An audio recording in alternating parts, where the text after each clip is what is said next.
Au nom d'Allah, le tout miséricordieux, le très miséricordieux. Ta-Sin. Voici les versets du Coran et d'un livre explicite, un guide et une bonne annonce aux croyants, qui accomplissent la salat, acquittent la zakat, et croient avec certitude en l'au-delà. Quant à ceux qui ne croient pas en l'au-delà, nous embellissons à leurs yeux leurs actions, et alors ils deviennent confus et hésitants. Ce sont eux qui subiront le pire châtiment, tandis qu'ils seront dans l'au-delà les plus grands perdants. Certes, c'est toi qui reçois le Coran de la part d'un sage, d'un savant. Rappelle, quand Moïse dit à sa famille « J'ai aperçu un feu, je vais vous en apporter des nouvelles, ou bien je vous apporterai un tison allumé afin que vous vous réchauffiez. » Lorsqu'il y arriva, on l'appela « Béni soit celui qui est dans le feu, et celui qui est tout autour, et gloire à Allah, Seigneur de l'univers. Ô Moïse, c'est moi, Allah le Tout-Puissant, le Sage.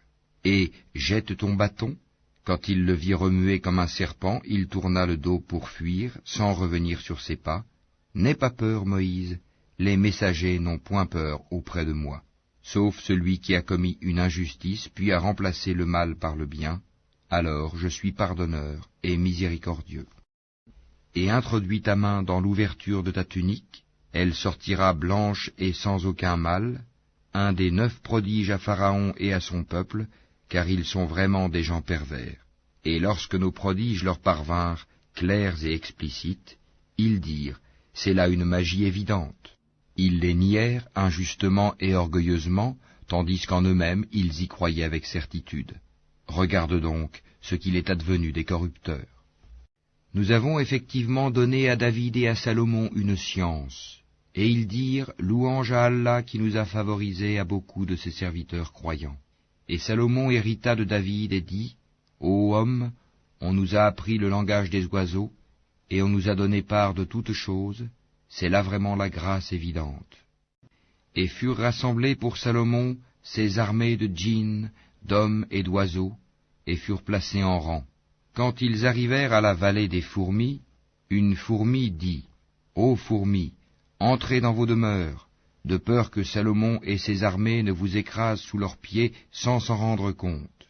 Il sourit, amusé par ces propos, et dit, permets-moi, Seigneur, de rendre grâce pour le bienfait dont tu m'as comblé ainsi que mes pères et mères, et que je fasse une bonne œuvre que tu agrées, et fais-moi entrer, par ta miséricorde, parmi tes serviteurs vertueux.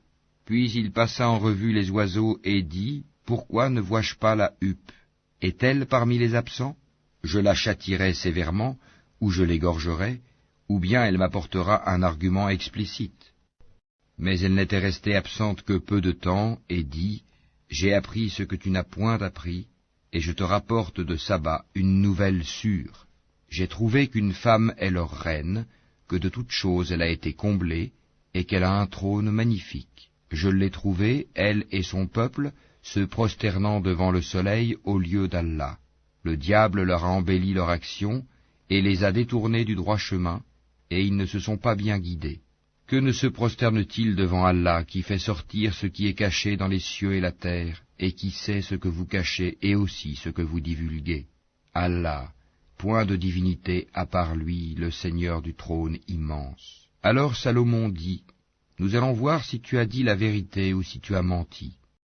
Pars avec ma lettre que voici, puis lance-la à eux. Ensuite, tiens-toi à l'écart d'eux pour voir ce que sera leur réponse. La reine dit, ô notable, une noble lettre m'a été lancée, elle vient de Salomon et c'est au nom d'Allah le tout miséricordieux, le très miséricordieux, ne soyez pas hautains avec moi et venez à moi en toute soumission. Elle dit, ô notable, conseillez-moi sur cette affaire, je ne déciderai rien sans que vous ne soyez présents pour me conseiller. Ils dirent, nous sommes détenteurs d'une force et d'une puissance redoutables, le commandement cependant t'appartient, regarde donc ce que tu veux ordonner. Elle dit, en vérité, quand les rois entrent dans une cité, ils la corrompent et font de ces honorables citoyens des humiliés, et c'est ainsi qu'ils agissent. Moi je vais leur envoyer un présent, puis je verrai ce que les envoyés ramèneront. Puis lorsque la délégation arriva auprès de Salomon, celui-ci dit, est-ce avec des biens que vous voulez m'aider? alors que ce qu'Allah m'a procuré est meilleur que ce qu'il vous a procuré? Mais c'est vous plutôt qui vous réjouissez de votre cadeau. Retourne vers eux, nous viendrons avec des armées contre lesquelles ils n'auront aucune résistance, et nous les en expulserons toutes humiliées et méprisées. Il dit, Ô notables, qui de vous m'apportera son trône avant qu'il ne vienne à moi soumis? Un djinn redoutable dit, je te l'apporterai avant que tu ne te lèves de ta place. Pour cela je suis fort et digne de confiance. Quelqu'un qui avait une connaissance du livre dit, je te l'apporterai avant que tu n'aies cligné de l'œil. Quand ensuite Salomon a vu le trône installé auprès de lui, il dit, cela est de la grâce de mon Seigneur pour m'éprouver si je suis reconnaissant ou si je suis ingrat. Quiconque est reconnaissant, c'est dans son propre intérêt qu'il le fait, et quiconque est ingrat, alors mon Seigneur se suffit à lui-même, et il est généreux. Et il dit encore, rendez-lui son trône méconnaissable, nous verrons alors si elle sera guidée, ou si elle est du nombre de ceux qui ne sont pas guidés. Quand elle fut venue, on lui dit, est-ce que ton trône est ainsi? Elle dit, c'est comme s'il l'était.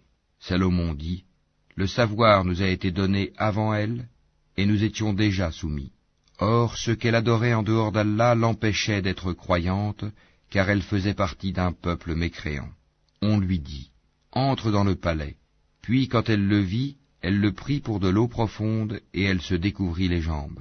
Alors Salomon lui dit, ceci est un palais pavé de cristal. Elle dit, Seigneur, je me suis fait du tort à moi-même, je me soumets avec Salomon à Allah, Seigneur de l'univers. Nous envoyâmes effectivement vers les Tamouds leur frère Sali, qui leur dit, adorez Allah, et voilà qu'ils se divisèrent en deux groupes qui se disputèrent. Il dit, ô mon peuple, pourquoi cherchez-vous à hâter le mal plutôt que le bien? Si seulement vous demandiez pardon à Allah, peut-être vous serait-il fait miséricorde. Ils dirent, nous voyons en toi et en ceux qui sont avec toi des porteurs de malheur. Il dit, votre sort dépend d'Allah, et vous êtes plutôt des gens qu'on soumet à la tentation. Et il y avait dans la ville un groupe de 9 individus qui semaient le désordre sur terre et ne faisaient rien de bon. Ils dirent, jurons par Allah que nous l'attaquerons de nuit, lui et sa famille. Ensuite, nous dirons à celui qui est chargé de le venger, nous n'avons pas assisté à l'assassinat de sa famille, et nous sommes sincères. Ils ourdirent une ruse, et nous ourdîmes une ruse, sans qu'ils s'en rendent compte. Regarde donc ce qu'a été la conséquence de leur stratagème. Nous les fîmes périr, eux et tout leur peuple. Voilà donc leur maison déserte à cause de leurs méfaits, c'est bien là un avertissement pour des gens qui savent. Et nous sauvâmes ceux qui avaient cru et étaient pieux. Et rappelle-leur, Lot, quand il dit à son peuple, vous livrez-vous à la turpitude, l'homosexualité, alors que vous voyez clair? Vous allez aux hommes au lieu des femmes pour assouvir vos désirs? Vous êtes plutôt un peuple ignorant. Puis son peuple n'eut que cette réponse, expulsez de votre cité la famille de Lot, car ce sont des gens qui affectent la pureté. Nous le sauvâmes ainsi que sa famille, sauf sa femme, pour qui nous avions déterminé qu'elle serait du nombre des exterminés. Et nous fîmes pleuvoir sur eux une pluie de pierres, et quelle mauvaise pluie que celle des gens prévenus. Dis, louange à Allah et paix sur ses serviteurs qu'il a élus, lequel est meilleur, Allah, ou bien ce qui lui associe? N'est-ce pas lui qui a créé les cieux et la terre, et qui vous a fait descendre du ciel une eau avec laquelle nous avons fait pousser des jardins pleins de beauté? Vous n'étiez nullement capable de faire pousser leurs arbres? Y a-t-il donc une divinité avec Allah? Non, mais ce sont des gens qui lui donnent des égaux. N'est-ce pas lui qui a établi la terre comme lieu de séjour, placé des rivières à travers elle, lui a assigné des montagnes fermes et établi une séparation entre les deux mers? Y a-t-il donc une divinité avec Allah? Non, mais la plupart d'entre eux ne savent pas. N'est-ce pas lui qui répond à l'angoissé quand il l'invoque, et qui enlève le mal, et qui vous fait succéder sur la terre génération après génération? Y a-t-il donc une divinité avec Allah? C'est rare que vous vous rappeliez. N'est-ce pas lui qui vous guide dans les ténèbres de la terre et de la mer, et qui envoie les vents comme une bonne annonce précédant sa grâce? Y a-t-il donc une divinité avec Allah? Allah est très élevé au-dessus de ce qu'il lui associe. N'est-ce pas lui qui commence la création puis la refait, et qui vous nourrit du ciel et de la terre? Y a-t-il donc une divinité avec Allah? Dis, apportez votre preuve si vous êtes véridique. Dis, nul de ceux qui sont dans les cieux et sur la terre ne connaît l'inconnaissable à part Allah, et ils ne savent pas quand ils seront ressuscités. Mais leurs sciences se sont rejointes au sujet de l'autre monde. Ils doutent plutôt là-dessus, ou plutôt ils sont aveugles à son sujet. Et ceux qui ne croient pas disent, est-ce que quand nous serons poussière, nous et nos pères, est-ce que vraiment on nous fera sortir de nos tombes? Certes, on nous l'a promis, à nous et à nos pères, auparavant. Ce ne sont que des contes d'anciens. Dis, parcourez la terre et voyez ce qu'il est advenu des criminels, et ne t'afflige pas sur eux, et ne sois pas angoissé à cause de leur complot. Et ils disent, pour quand cette promesse si vous êtes véridique? Dis, il se peut qu'une partie de ce que vous cherchez à hâter soit déjà sur vos talons. Certes, ton Seigneur est pourvoyeur de grâce aux hommes, mais la plupart d'entre eux ne sont pas reconnaissants. Certes, ton Seigneur sait ce que cache leur poitrine et ce qu'ils divulguent, et il n'y a rien de caché dans le ciel et la terre qui ne soit dans un livre explicite. Ce Coran raconte aux enfants d'Israël la plupart des sujets sur lesquels ils divergent. Cependant, qu'il est pour les croyants un guide et une miséricorde. Ton Seigneur décidera certes entre eux par son jugement, et il est le Tout-Puissant, le Sage. Place donc ta confiance en Allah, car tu es de toute évidence dans la vérité et le bon droit. Tu ne peux faire entendre les morts ni faire entendre l'appel aux sourds quand ils s'enfuient en tournant le dos. Et tu ne peux non plus guider les aveugles hors de leur égarement. Tu ne feras entendre que ceux qui croient en nos versets et se soumettent. Et quand la parole tombera sur eux, nous leur ferons sortir de terre une bête qui leur parlera. Les gens n'étaient nullement convaincus de la vérité de nos signes ou versets. Et le jour où nous rassemblerons de chaque communauté une foule de ceux qui démentaient nos révélations, et qu'ils seront placés en rang. Puis, quand ils seront arrivés, Allah dira, avez-vous traité de mensonges mes signes, sans les avoir embrassés de votre savoir? Ou que faisiez-vous donc? Et la parole leur tombera dessus, à cause de leurs méfaits, et ils ne pourront rien dire. N'ont-ils pas vu qu'en vérité, nous avons désigné la nuit pour qu'ils y aient du repos et le jour pour voir? Voilà bien des preuves pour des gens qui croient. Et le jour où l'on soufflera dans la trompe, tous ceux qui sont dans les cieux et ceux qui sont dans la terre seront effrayés, sauf ceux qu'Allah a voulu préserver, et tous viendront à lui en s'humiliant. Et tu verras les montagnes, tu les crois figées, alors qu'elles passent comme des nuages. Telle est l'œuvre d'Allah qui a tout façonné à la perfection. Il est parfaitement connaisseur de ce que vous faites. Quiconque viendra avec le bien aura bien mieux, et ce jour-là ils seront à l'abri de tout effroi. Et quiconque viendra avec le mal, alors ils seront culbutés le visage dans le feu.